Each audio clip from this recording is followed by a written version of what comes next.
आज हम first order और फर्स्ट डिग्री की ऐसी डिफरेंशियल इक्वेशंस के सॉल्यूशंस ज्ञात करेंगे जो एग्जैक्ट डिफरेंशियल इक्वेशंस नहीं हैं, लेकिन इन इक्वेशंस को x और y चरों के किसी फलन से गुणा करेंगे और गुणा करने से ये एग्जैक्ट बन जाएगी। इस प्रकार के गुणा करने वाले जो फैक्टर्स हैं वो इंटीग्रेटिंग फैक्टर्स कहलाते हैं। अर्थात दी गई समीकरण को इंटीग्रेटिंग फैक्टर से हम गुणा करके एग्जैक्ट इक्वेशन बनाएंगे और एग्जैक्ट इक्वेशंस के सॉल्यूशंस हम अब तक देखते आए हैं, उसी प्रकार से उनको हल कर लेंगे। इंटीग्रेटिंग फैक्टर ज्ञात करने के ये कुछ फार्मूले समझिए, या हम यूँ कहें कि हम इनको निरीक्षण द्वारा, इंस्पेक्शन द्वारा डायरेक्ट भी ज्ञात कर सकते हैं। तो ये कुछ मैंने यहाँ पे ये 20, 21, आपको 22 है, ये आपको नीचे तक कुछ मैं आइडिया देता हूँ ताकि आपको इससे पता लगेगा कि ये चीज़ें जो आ रही है वो किसके डिफ्रेंशिएट करने से आ रही है। जैसे यहाँ पे मैं देखूँ कि अगर किसी सवाल में x dy plus y dx आता है, इसका मतलब ये चीज़ हमारे पास x y का डिफ्रेंशिएशन है, क्योंकि x y को अगर डिफ्रेंशिएट करेंगे तो x dy plus y dx आएगा। यानी इसकी जगह हम direct d of x y लिख देंगे, और जैसे ही हम इसको इंटीग्रेट करेंगे तो इस चीज़ का पूरा इंटीग्रेशन कौन बन गया, एक्स वाई हो गया। तो ये हम थोड़ा सा इसका आइडिया ले लेते हैं, तो इससे हमको बहुत सुविधा होगी। इसी प्रकार से x d y plus y d x upon x y चीज़ आवे तो ये हमारे पास लॉग एक्स वाई का डिफ्रेंशिएशन बनेगा, क्योंकि लॉग का 1 अपॉन एक्स वाई और एक्स वाई का differentiation x d y plus y d x. इसी तरह से ये इस तरह का ध्यान रखें कि वाई अपॉन एक्स को जब डिफ्रेंशिएट करते हैं तो ये हो गया x into d y minus y into d x upon नीचे एक्स स्क्वायर, और इसी टाइप का ये एक्स अपॉन वाई का हो गया। ऐसे ही log x y upon x को करेंगे डिफरेंशिएट, तो लॉग का तो हो गया 1 अपॉन, और फिर वाई अपॉन एक्स का और करेंगे तो ये डिफरेंशिएशन आ जाएगा। तो log x upon y upon x और लॉग एक्स अपॉन वाई हो गए। ऐसे इसका ध्यान रखें कि tan inverse y upon x, इसको डिफरेंशिएट करेंगे तो क्या आएगा, टेन इनवर्स का 1 upon 1 plus y square upon x square, और फिर वाई अपॉन एक्स का डिफरेंशियल इस टाइप से आएगा, वो नीचे के जो एक्स स्क्वायर दोनों के कैंसिल हो जाएंगे। ऐसे ही tan inverse x upon y का अपन को ध्यान रखना है। इसी प्रकार से अब जैसे log root x square plus y square है, इसका डिफरेंशियल बनेगा x d x plus y d y upon x square plus y square. तो लॉग का है ये -1 अपॉन एक्स वाई का differentiation x d y plus y d x upon x square y square. Sine inverse x y का अपन ये बना सकते हैं। इसी तरह -1 upon x square y square. एक जरा सा इसको ध्यान दीजिए, e raise to x upon y, इसको डिफ्रेंशिएट कर रहे हैं तो ये वाई ऊपर गया, e raise to x d x minus e raise to x ऐसा का ऐसा ही डी वाई, और ये वाई का वाई स्क्वायर। तो अगर इस तरह की चीज़ आती है तो हमको e raise to x upon y या e raise to y upon x, ये मिलते जुलते हैं दोनों, इनके ऊपर हमको ट्राई करना चाहिए। और ये log x plus y upon x minus y, ये तो कम काम आता है। Sine inverse y upon x, ये अपने काम में भी आता है कभी कभी, तो इसका भी डिफरेंशिएशन, क्योंकि साइन इनवर्स का differentiation 1 upon root 1 minus x square का होता है, तो 1 minus y square upon x square लघुत्तम ले लो, और वाई अपॉन एक्स का हमको फिर वापस करना पड़ेगा। और अब अपने पास में ये इनका भी देख लो, कभी ज़रूरत पड़ जाए तो x square plus y square की पावर -n, इसको अगर हम डिफ्रेंशिएट करेंगे तो x square plus y square की पावर n, और इधर -2n-1 दोनों का common x d y plus y d x, इस तरह की हमारे पास टर्म आएगी। और इसी का ये और रूप है, एक अलग टाइप का है, हालांकि 1 अपॉन एक्स वाई की पावर n+1 की पावर n+1।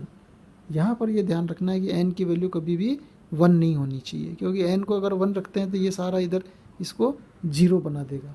तो ये अपने पास में कुछ फार्मूले कह दिए या कुछ टर्म्स के डिफरेंशिएशन हैं, जिनको अगर हम पहले से दिमाग में रखें तो हमारे सवाल करने में हमको बहुत आसानी होगी, क्योंकि इंस्पेक्शन मेथड से क्वेश्चंस बहुत इजी हो जाते हैं, क्योंकि ये एग्जैक्ट बन गए, इससे डायरेक्ट क्वेश्चंस लेते हैं।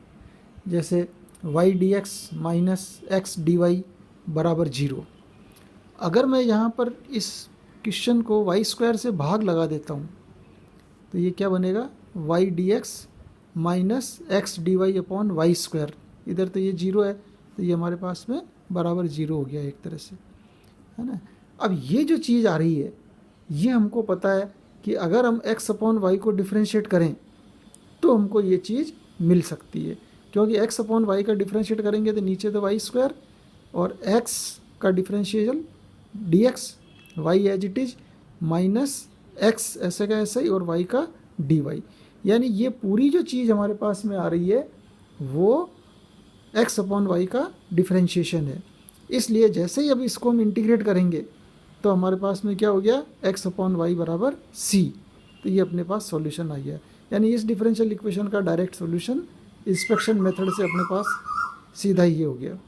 इसी तरह एक क्वेश्चन और देखते हैं, a into x d y plus 2y dx बराबर एक्स वाई डी वाई। यहाँ पे इस एक्स वाई का हम भाग लगाना चाहते हैं नीचे, है ना। पहले तो a से गुणा कर दिया अंदर सारा, और इस एक्स वाई का जो इधर आ रहा है इस पूरे का हम भाग लगाते हैं।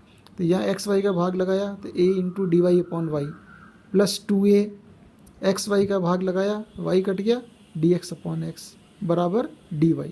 तो इससे क्या हुआ कि ये dy अपॉन वाई आया तो अपने इंटीग्रेट हो गया इजीली, dx अपॉन एक्स आया तो इसका भी इंटीग्रेट हो गया, और ये यहाँ पे अकेला dy रह गया। तो इसका डायरेक्ट इंटीग्रेशन हो गया a log y plus 2a log x बराबर y प्लस c। तो ये हम यूँ कहते हैं कि हमारे यहाँ पे वेरिएबल सेपरेट हो गए और इंटीग्रेट आसानी से हो गया।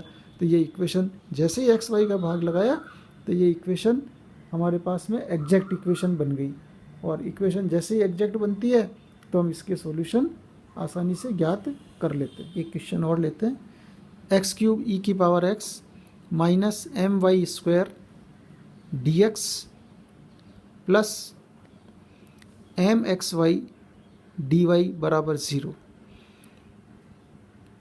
यहाँ पे हमने क्या करा, इसको सारे को अलग अलग कर दिए, dx को भी अंदर ले गए dy को भी अंदर ले गए।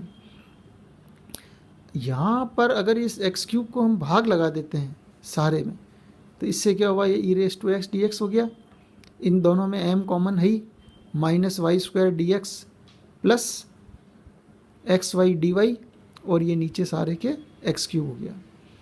अब थोड़ा सा हम यहाँ पे ध्यान दें कि अगर मैं y square upon x square को डिफ्रेंशिएट करता हूँ तो हमको क्या चीज़ मिलेगी, नीचे x4 मिलेगा और ऊपर हमको मिलेगा 2y dy into x square minus y square into 2x dx।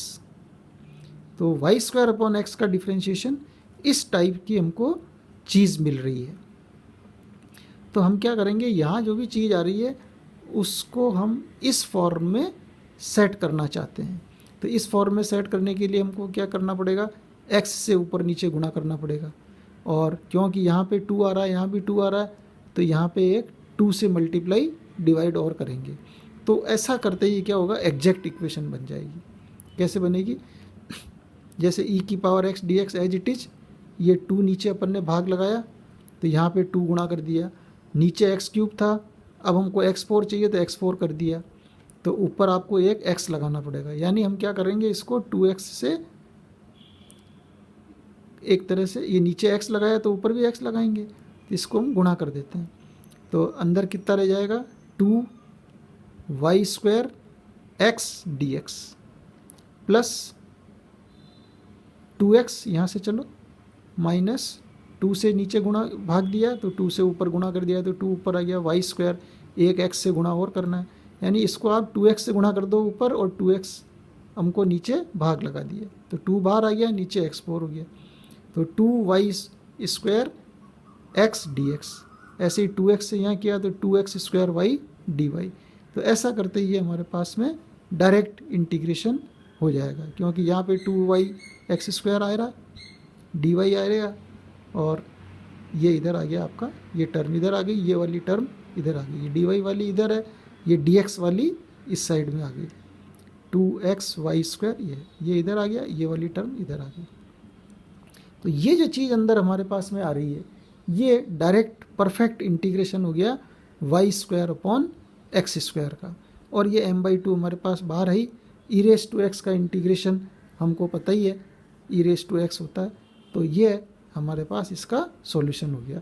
तो ये जो एग्जैक्ट इक्वेशंस है इनका यही हमारे पास में सबसे बड़ा बेनिफिट है कि अगर हमको थोड़ा सा केवल हम आइडिया लगा लें, इंस्पेक्शन मेथड इसीलिए कहते हैं कि केवल निरीक्षण मात्र से ही हम इनके सॉल्यूशन बहुत जल्दी प्राप्त कर सकते हैं।